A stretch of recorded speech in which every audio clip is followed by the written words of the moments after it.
Hello friends, आपका हमारे YouTube channel में बहुत बहुत स्वागत है। फ्रेंड्स, सीजर डिलीवरी के बाद रिकवरी में कितना टाइम लगता है? अगर आपकी डिलीवरी हो गई है या फिर होने वाली है तो ये वीडियो आपके लिए काफ़ी इन्फॉर्मेटिव है। तो वीडियो को पूरा देखिए और लास्ट तक देखिए और वीडियो में बने रहिए। अगर वीडियो अच्छा लगे तो चैनल को ज़रूर सपोर्ट करें, ज़रूर सब्सक्राइब करें और बेल आइकन ज़रूर प्रेस करें ताकि जब भी वीडियो अपलोड हो आपके पास सबसे पहले नोटिफिकेशन चला जाए। फ्रेंड्स देखिए, जब आपकी डिलीवरी सीजर हो जाती है तो उसमें रिकवरी में कितना टाइम लगता है? तो फ्रेंड्स, जब आप हॉस्पिटल से आ जाते हो, हॉस्पिटल में आपको आपकी देख रेख करने के लिए नर्सेज रहती हैं, स्टाफ रहता है। और जब आप हॉस्पिटल से घर आ जाते हो तो आपकी केयर खुद पे खुद करनी पड़ती है। अपना तो करना ही पड़ता है, साथ में शिशु का भी केयर करना पड़ता है। कितने घरों में कोई करने वाला नहीं होता है तो महिलाएं जो है ज़बरदस्ती 1-2 महीने या फिर 1 महीने 15 दिन 20 दिन रुक के उसके बाद घर का कामकाज करने लगती हैं, जो कि बिल्कुल गलत है। ये चीज़ आपको नहीं करनी चाहिए।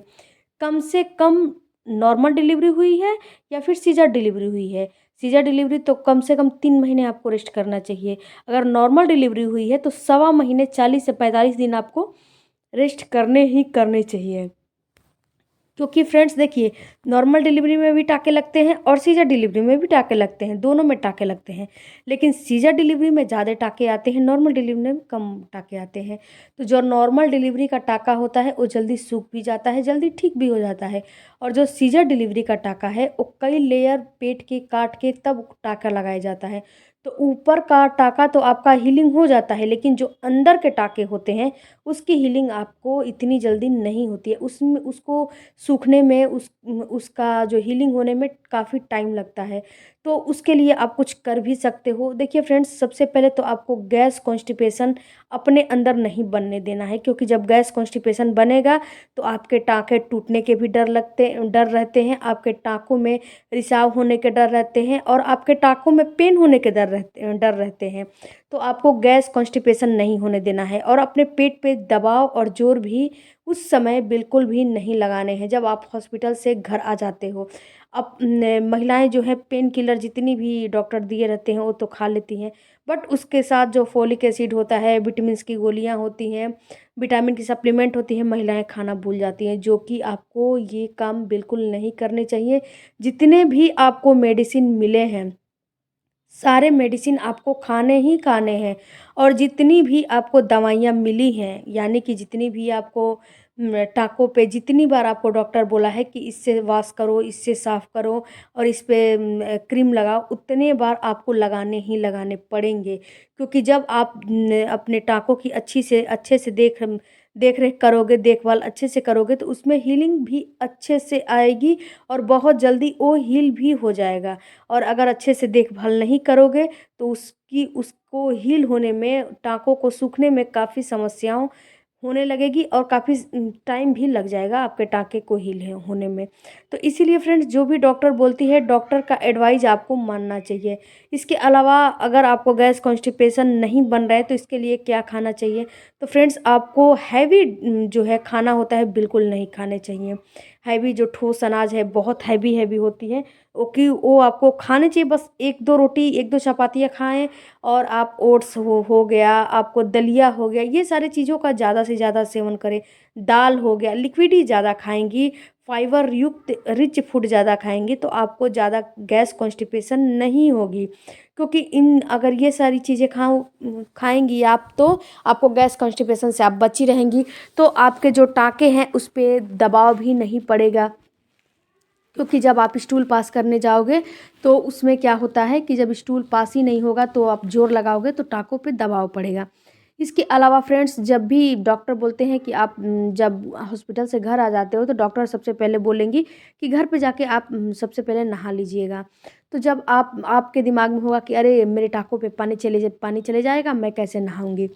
तो इस बारे में अपने डॉक्टर से आप बात भी कर सकते हो। इसमें कोई बहुत बड़ी बात नहीं है।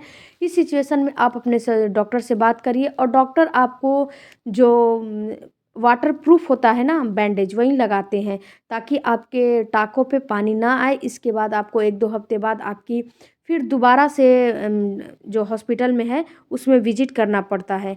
तो उसमें जाओगे तो डॉक्टर अपना सब कुछ देखेगी, सुनेगी, अपना टाँका वगैरह काटेगी तो उस समय भी आपको जाना पड़ेगा। इसके अलावा एक बार और आपको जाना पड़ेगा, एक बार और आपको डॉक्टर की हॉस्पिटल के चक्कर लगाने पड़ेंगे कि आपका टाका सूख रहा है कि नहीं सूख रहा है।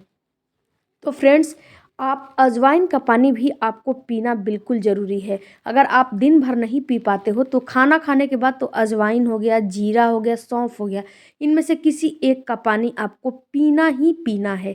इससे क्या होगा कि आपको गैस कॉन्स्टिपेशन भी नहीं बनेगा और आपका ब्रेस्ट फीड भी अच्छे से होगा। इसके अलावा फ्रेंड्स, आपकी जब डिलीवरी सीजेरियन से हुई है तो कम से कम आपको 1.5 से 3 महीने आराम करने ही करने हैं। अगर घर में कोई नहीं है तो आप 1.5 महीने के बाद थोड़ा बहुत काम काज कर सकते हो।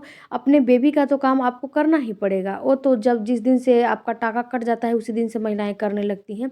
बट जो घर के काम होते हैं आपको 1.5 महीने बाद ही शुरू करना चाहिए। और कोई है तो आपको 3 महीने तक रेस्ट करनी चाहिए। इस समय अगर रेस्ट करोगे तो आगे परेशानी और समस्या आपको नहीं होगी। और इस समय अगर आप आलसपन दिखाओगे तो आपको आगे चल के समस्या हो जाएगी। क्योंकि देखिए फ्रेंड्स, इस समय तो आप जोश में आके क्योंकि आपकी बॉडी भी इस समय थोड़ा सा ठीक ठाक हो जाती है, तो जवान आपकी बॉडी है, ठीक ठाक है, तो आप इस समय कुछ कर लोगे। लेकिन जब आपका वही 2 साल 3 साल बाद जब आपकी एज थोड़ा सा ढलेगी, गिरेगी, तो तब आपको समस्याएं होने लगेगी। तो फ्रेंड्स, इसीलिए आपको हर काम करने के लिए मना कर किया जाता है। अगर आपके घर में कोई नहीं है तो आप किसी अपने मायके चली जाओ, अपनी सिस्टर के घर चली जाओ, या फिर कहीं भी चले जाओ। कम से कम 1 से 2 महीने आपको रेस्ट करने ही करने चाहिए, तभी अपने घर का काम काज करना चाहिए। और वज़न तो आपको 6 महीने तक नहीं उठाना चाहिए। इसके अलावा फ्रेंड्स, ये बात नहीं है कि हॉस्पिटल में भी जो है महिलाओं को टहलने को वॉक करने को बोला जाता है, तो घर में भी आपको ये काम करने हैं। खाना खाया तो आपको कम से कम 5 से 7 मिनट या 10 मिनट जितना हो सके आपसे, आप वॉकिंग ज़रूर करिए। इससे आपका खाना भी जो भी खाया पिया है वो अच्छे से डाइजेस्ट होगा। उसके बाद आपको गैस कॉन्स्टिपेशन भी आपको नहीं होगा। अगर आप दिन भर बैठे रहोगे, दिन भर लेटे रहोगे, कुछ करोगे नहीं, तो कुछ काम तो करना नहीं है। लेकिन जब वॉकिंग भी नहीं करोगे तो और भी आपको गैस कॉन्स्टिपेशन बनने लगेगी। तो इस चीज़ को आपको ख्याल करना है। थोड़ा बहुत अपना टहल लीजिए, वॉकिंग कर लीजिए, जब खाना वगैरह खाती हैं तब टहल लीजिए, कोई परेशानी आपको नहीं आने वाली है। इसके अलावा फ्रेंड्स, आप अपने कान को पूरी की पूरी कवर करके रखिए, ढक के रखिए, अपनी बॉडी को ढक के रखिए, क्योंकि ये सर्दी का मौसम है। अगर थोड़ी सी भी सर्दी आपको लगेगी तो आपको तुरंत खांसी सर्दी जुकाम हो जाएगा। और जब ये हो जाएगा तो खांसोगे तो आपके टाँके को खुलने का डर रहेगा, या फिर टाँकों से रिसाव आने का डर रहेगा, टाँकों में पेन होने का डर रहेगा। तो ये सारे चीज़ को आप अपना ख्याल रखिए। और फ्रेंड्स, आई होप कि आपको समझ में आ गया होगा कि सिजेरियन डिलीवरी के बाद कितने दिनों के बाद काम करना चाहिए। और अब वज़न तो आपको 6 महीने बाद उठाना है। अपने शिशु का काम आप कर सकते हो, बाकी आराम करिए। Thank you for watching. Bye bye.